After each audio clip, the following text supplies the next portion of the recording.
A collision on Highway 401 that resulted in the deaths of a couple and their infant grandchild is raising questions about the police's actions during the pursuit of a robbery suspect. Now, the collision happened around 8 p.m. Monday in Whitby, about 20 minutes after police responded to a robbery call at an LCBO in Bowmanville. Durham officers pursued the suspect, who was driving a cargo van. Now, the suspect eventually entered the 401 at Stevenson Road, but was driving the wrong way into oncoming traffic. And shortly after that, a deadly collision occurred, which killed the suspect. And the footage and accounts from other drivers shows dozens of police cars following the suspect on both sides of the highway. The SIU is investigating. CTV's Public Safety Analyst Chris Lewis, former OPP Commissioner, joins us live now with more on police protocols when it comes to pursuing a suspect. Thank you so much for joining us, Chris. And I'm sure, as the former OPP Commissioner, you've dealt with, I'm sure, a fair share of criticism for police actions. And for a lot of people who are armchair or backseat critics, it's easy to criticize, but this situation does raise legitimate concerns. What is your take on what played out? And do you think that pursuing this vehicle in the wrong direction was the right call?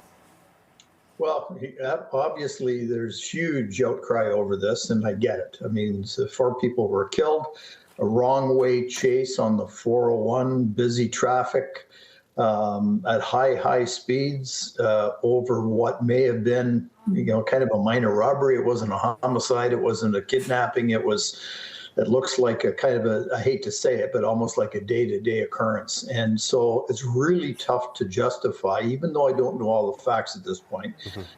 It's tough to justify that the action they took, going the wrong way in the highway, was the right action.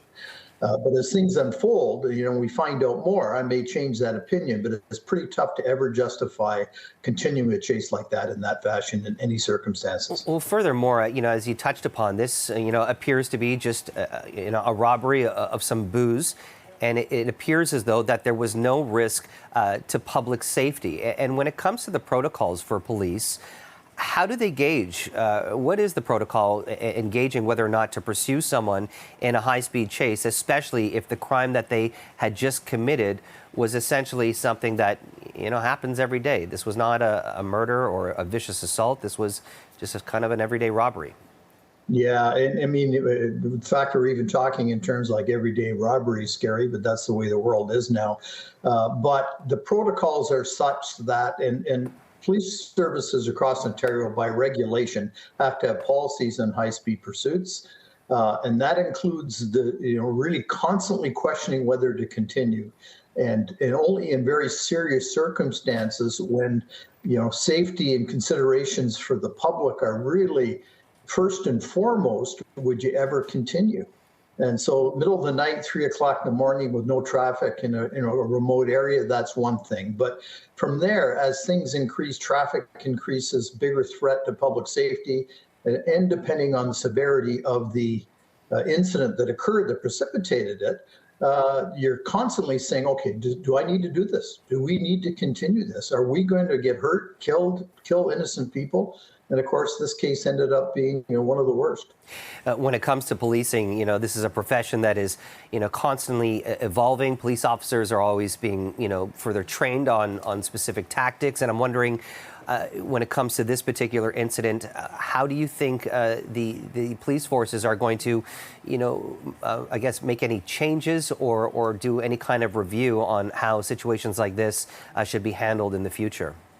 Well, it's a good question, Jamie. And of course, everything that happens in policing, whether it be really good or really bad, is digested, it's dissected, it's communicated among police services in terms of lessons learned.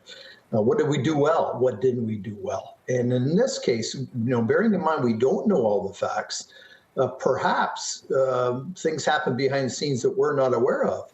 Were the officers told to stop? We don't know that yet, because the sergeant or higher the people in the comm center, senior officers on the road, they can call it off at any time, and the constables have to stop immediately. So if in fact that didn't happen, the big question is, why wasn't it called off? If it did happen, then why did it continue? So once those issues are sorted out, there'll be other issues, from a training and equipment perspective, maybe they can drill down into. But those are the big questions and going to be the big lessons learned for all. CTV's Public Safety Analyst Chris Lewis, we appreciate your time. Thanks for joining us.